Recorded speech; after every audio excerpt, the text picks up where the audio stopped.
요즘처럼 디지털 소통이 활발한 시대에 정치인들이 SNS를 적극적으로 활용하는 것은 어찌 보면 자연스러운 일인 것 같습니다. 오늘 신인교회 아침 저널 3부에서는요. 박영식 시사평론가님과 함께 한 주간 올라온 정치인들의 SNS 게시물을 집중 파헤쳐 보겠습니다.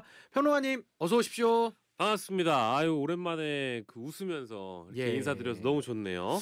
지금 윤석열 전 대통령에 대한 파면에 대해서 국민의힘의 다양한 정치인들이 SNS에 의견을 냈는데요. 대표적인 분들 소개를 좀 해주신다면요. 예, 차명진 전 의원 탄핵 심판 결과에 절대 동의할 수 없다. 구절구절 좌파들 입맛에 맞도록 짜맞추기를 했다. 그자들이 돌았나 내가 돌았나. 이렇게 지금 헌법재판소의 예. 결정에 불복하시는 입장을 낸 분도 있고요. 음. 이분은 이제 오늘 대선 출마 선언을 이순신 동상 앞에서 하시는 분입니다. 오늘 헌법재판소의 판결을 존중합니다. 저도 책임 있는 여당 중진 의원의 한 사람으로서 국민께 사과드립니다. 이렇게 예. 입장을 우리 안철수 의원이 안철수 내셨고요. 의원님이고요. 네. 송석준 국민의힘 의원은 안타깝게도 윤석열 대통령이 탄핵됐습니다. 약속을 지키지 못한 책임, 더 잘하게 하지 못한 책임 함께 공유하면서 머리 숙여 국민들께 사죄드립니다라고 인정하는 모습도 일단 예. 보여줬습니다. 아니 저는 놀란 게 인정하는 모습도 놀랍지만 예. 은근히 송석준 의원에 대한 몸풀기식의 약간 행동을 있습니다. 살짝 하신 것 같아서 맞습니다. 그 톤앤 매너가 들어가서 제가 살짝 놀랐거든요. 말이 좀 빠르시고 또 그렇거든요. 호탕하시고 맞습니다. 예, 음성 지원까지 해주시니까 너무 감사한데 이런 상황에서 즉 국민의힘에서는 또 이재명 대표는 안 된다. 2조 심판론에 대한 또 한 번의 그런 여러 가지 메시지들이 나왔다고 하는데 어떤 분들이 계실까요? 예, 그러니까 이제 이재명 조국 심판론으로 총선을 치렀던 국민의힘의 메시지가 이제 돌림노래 같이 또 반복된다라고 봐야 될 것 같은데 신동욱 의원의 페이스북 이분 수석 대변인입니다. 예. 이재명이 대통령이 되면 행정부뿐만 아니라 입법, 사법, 헌재까지 완전히 장악한 황제가 될 것입니다. 우리는 민주공화국을 반드시 지켜내야 됩니다.라고 했고요. 예. 박수영 국민의힘 의원 페이스북을 보니까요. 4월 5일, 4월 6일, 4월 7일 연달아서 이재명은 안 된다라는 게시글을 작성했는데요. 전과 사범의 12개 혐의 5개 재판을 받고 있는 형사 피고인이 대선에 출마한다는 것 자체가 민주주의에 대한 도전입니다. 이렇게 지금 입장을 밝혔거든요. 예. 근데 저는 민주당의 강력한 대권 주자이자 지금 어떤 대선 주자도 여론조사상 이렇게 높게 나올 수가 없기 때문에 이런 주자를 견제하고 경계하는 거에 대해서는 이해를 합니다만은 이미 최근 재판에서 다 무죄를 받으면서 대선 출마에 공식적으로 어떤 배리어가 사라진 거잖아요. 장벽이 이제 장애물과 허들이 사라진 거기 때문에 그럼에도 불구하고 지금 이재명은 안 된다라는 식의 기승전 이재명 공식이 벌써부터 나와서 앞으로 있을 조기 대선도 이재명은 안 된다로 치를 것인지 일단 좀 우려가 되고요. 이런 식으로 해도 되는 것인가? 이게 맞는 전략인지 모르겠습니다. 국민의힘이 좀 판단했으면 좋겠고 1등 주자에 대한 견제를 넘어서서 너무나도 좀 집착적인 모습이라 이런 비판, 이재명은 안 됩니다. 이런 비판, 또 현수막에도 메시지가 많이 붙어 있거든요. 이런 게 과연 실효적일 것이냐, 여기에 대해서 어떻게 생각하십니까? 실효적이지 않다고 저도 이제 보는 거죠. 플랜카드에 사실은 2년 11개월 동안 국민의힘의 플래카드를 종합해가지고 우리가 다 통계를 내보면 윤석열 대통령이라는 이름보다 당시 대통령이라는 이름보다 이재명이라는 이름이 훨씬 더 많이 들어갔을 거고요. 아주 일관적으로 기간으로 따지면 지난 대선부터 윤석열 집권 기간 동안 포함하자면 대략적으로 4, 5년 기간이라는 동안 어떠한 정당에 대한 정책적 비전을 경쟁하거나 컨텐츠를 놓고 경쟁하는 것이 아니라 이재명 대표만을 공격하는 일변도의 이 어떤 전략을 가져왔거든요. 이것으로 총선도 실패를 했던 것을 반면교사를 삼지 않는 것 같아서 앞으로 조기 대선에서도 관련된 구호가 이어진다고 하면 저는 과연 대선 바람직하게 치를 수 있을지 전 의문이기도 합니다. 예. 한편 지금 국민의힘의 좀 빅스피커라고 할 수 있는 홍준표 시장 또 이철우 지사도 입장을 냈는데 이분들은 지금 경선을 대비한 메시지로 좀 봐야 될까요? 어떤 입장 냈습니까? 홍준표 시장은 이제 이번 주부터 시장직을 내려놓는 절차를 밟게 될 텐데요. 페이스북에 이렇게 썼습니다. 대선을 30여 년 정치 인생의 마지막 사명으로 생각하고 철저하게 준비해 왔습니다.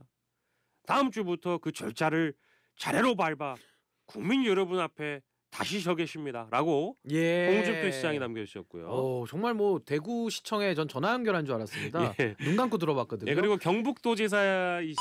이철우 지사는 무너지는 나라를 보고만 있어야 합니까? 우리나라가 자유우파 대통령을 쫓아내고 좌파 대통령 시대를 만들어야 하나요? 저부터 온몸을 바치겠습니다라고 지난 5일에 또 동시에 올리셨습니다. 예. 아니 지금 뭐 국민의힘에 대해서 앞으로 어떤 일정이 좀 펼쳐질 것이냐. 예. 좀 여러 갑론을박들이 좀 많은데 친윤 후보, 예. 뭐 반윤 후보 이렇게 일단은 이해하기 쉽게 구별을 좀 한다고 한다면은 예. 어느 쪽이 좀 더 최종 선택을 좀 받을 걸로 보여지십니까? 저는 뭐 이제 경선 룰이 뭐 중요하다 이런 보도도 오늘 오전에 있었지만 어쨌든 어제 황우여 대선 경선 관리위원장의 인터뷰를 보니까 경선 룰도 그대로 한다고 그럼 한다고 기존의 하더라고요. 흐름을 벗어나지 않는 걸까요? 그러니까 이제 결국 그 틀 안에서 치르더라도 그리고 또 이 대목에서는 윤석열 씨가 장외 정치를 어떻게 할 것이고 여론 형성에 어떻게 영향을 끼칠 것이고 대선 경선에 어떤 방식으로 개입할 것인지가 이번 대선 경선의 가장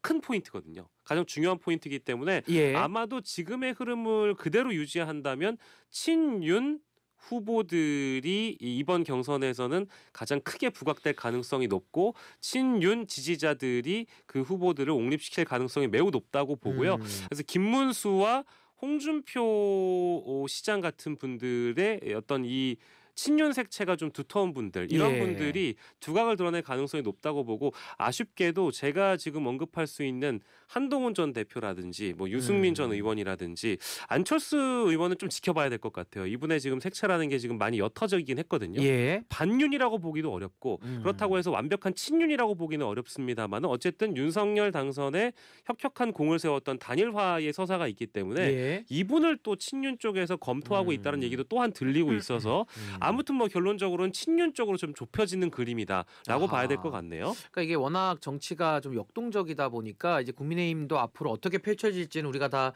열어놓고 봐야 되겠습니다만은 상당히 당내에서는 이제 주도권 다툼 네. 이건 뭐 예정된 수순 아닌가 이런 네. 생각이 드는데 예. 김웅전 의원이 페이스북에 글을 올렸습니다. 예. 국민의힘이 후보를 내면 안 된다 뭐 이런 이야기를 했나요? 어떻게 네. 썼습니까? 예, 이제 유승민계 의원으로 봐야 되겠죠. 김웅전 의원 페이스북에 우리 국민의힘은 이번 대통령 선거에 후보를 내지 않아야 합니다. 이 선거가 발생하게 된 이유는 바로 우리 당 공직자인 윤석열 대통령의 잘못에 의한 것이니 마땅히 국민에게 사죄하고 반성하는 의미로 후보를 내지 않아야 합니다라고 했고요. 또 정청래 의원 같은 경우에도 염치가 있다면 국민의힘은 예. 대선 후보 내지 마라. 국힘은 처벌과 청산의 대상일 뿐이다. 국힘은 일단 해산하라라고 얘기했고요. 박은정 의원도 페이스북에 같은 날 올렸습니다.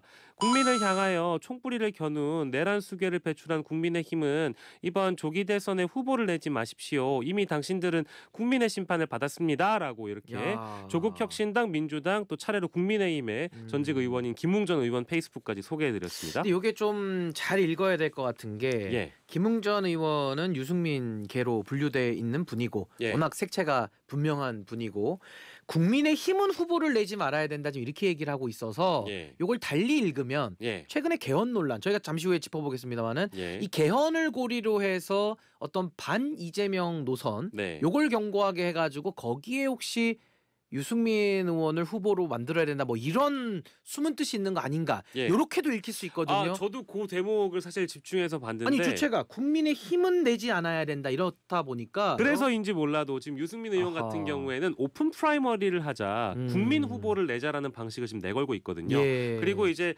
본인의 색채를 좀 더 뚜렷하기 위해서 이 내란이라는 진압 기간 동안에 자신이 보여줬던 그 모습이라는 게 상당히 유승민 다음을 잃었다라는 평가가 있었는데 예. 최근 들어서는 첫째도 경제, 둘째도 경제, 셋째도 경제라는 입장을 냈고요. 아하. 더불어서 이 선거를 통해서 경선을 통해서 후보를 옹립하는 방식은 오픈 프라이머리를 또 거론하기 시작을 했습니다. 예. 이제 그런 걸 보면 국민의힘과 국민의힘의 색채, 이제 내란 가담 세력이라는 비판을 받고 있는 국민의힘 색채를 최대한 뺄 수 있는 방식을 본인이 주장을 하고 있기 때문에 이거는 이제 탈당해서 독자 창당하거나 독자 후보를 낸다는 의미는 전혀 아닌 것 같고요. 예. 국민의힘의 당적을 유지하되 타 정당과의 연대를 통한 오픈 프라이머리 방식을 노리고 있기 때문에 김웅전 의원이 이런 얘기를 한 건 아닐까 이런 생각도 좀 들었습니다. 그 남은 시간은 개헌 얘기를 좀 해볼 텐데 예. 우원식 의장이 지난 일요일에 쏘아 올린 개헌에 파급이 상당히 좀 큽니다. 어떤 입장인지 예. 소개를 좀 해주시죠. 존경하는 국민 여러분, 우원식 국회의장입니다. 저는 오늘 국민 여러분께 이제 신속하게 개헌을 추진하자는 제안을 하고자 합니다. 이번 대통령 선거 일에 개헌 국민투표를 동시에 시행할 것을 제안합니다. 세계가 대한민국의 민주주의 회복력에 주목하는 이때 성공적 개헌을 통해 다시 한번 대한민국의 역량을 보여줍시다. 이제 이렇게 남겨주셨습니다. 예, 이에 대해서는 민주당의 의원들도 좀 평가가 달리는 것 같은데 네. 뭐 찬성하는 의견 또 반대하는 의견들이 있죠. 주로 어떻게 나타났습니까? 부승찬 의원이 개헌?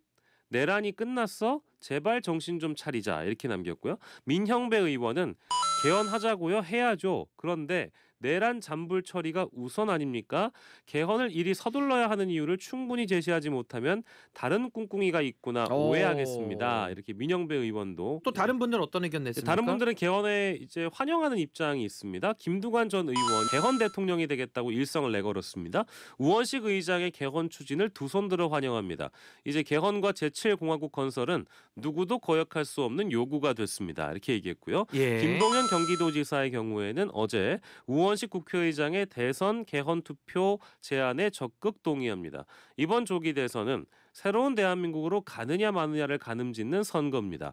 개헌은 새로운 대한민국으로 가는 관문이 될 것입니다. 이렇게 얘기를 했습니다. 근데 이게 저는 어떤 생각이 드냐면 개헌이라는 게 필요한데 뭐 네. 필요성은 다 공감하는데 이제 시기적 문제잖아요.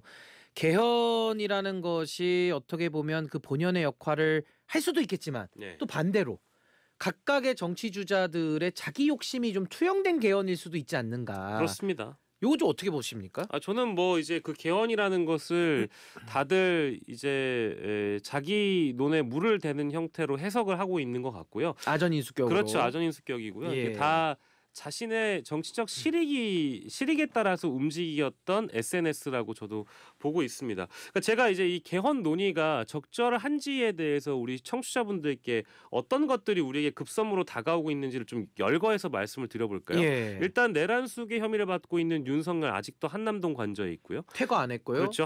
한덕수, 최상목 지금까지 위헌적 행태에 대해서 단 한마디의 사과조차 없고요. 그대로 그 위헌을 유지하고 있고요. 한덕수 권한대행이 내란 문건들을 만약에 대통령 기록물로 30년짜리로 봉인해버리면 이거 어떻게 하냐라는 우려가 지금 보도가 되고 있고요. 각 정부 부처의 산하기관장들을 이른바 이제 내란의 라인들이 알박기를 한다라는 우려가 나오고 있고 권력기관 인사는 이미 윤석열 라인으로 마무리됐다는 보도가 나오고 있고요. 예. 심우정 검찰총장과 지규현 판사가 이른바 내란 수괴의 석방 문제를 여전히 심각성을 인지하지 못하고 있고 단죄조차 받지 않고 있고요. 심우정 검찰총장이라고 하는 사람이 혹시나 비화폰으로 누군가 통화하지 않았겠느냐는 우려가 나오는 지금 와중에 예. 심우정 딸 특혜 채용 비리 의혹도 지금 전혀 거론이 되고 있지 않고 있고요. 환율 방어 해야 되고요. 관세 전쟁이 진행 중인데 대한민국 뭐 하고 있냐라는 비판이 나오고 있는데 저희가 지금 개헌 논의를 한다는 것이 바람직한 것인가? 논의는 할 수 있다고 보더라도 물리적으로 그것이 불가하다라는 해설들이 어제 이미 나오고 있고 정치인들이 너무 다들 자신들의 이속만 챙기려고 아하. 개헌을 주장하는 거 아니냐 이런 비판이 가능하다라는 겁니다. 그러니까 이제 소는 국민들이 키웠는데 이제 그 과실은 다 지금 개헌 주장하는 분들이 본인들이 다 취해가겠다라는 걸로 좀 해석이 될 수 있어서 상당히 좀 조심해야 될 주제 아닌가 싶고 지금까지 박영식 시사평론가님과 함께했습니다. 오늘 말씀 감사합니다. 감사합니다.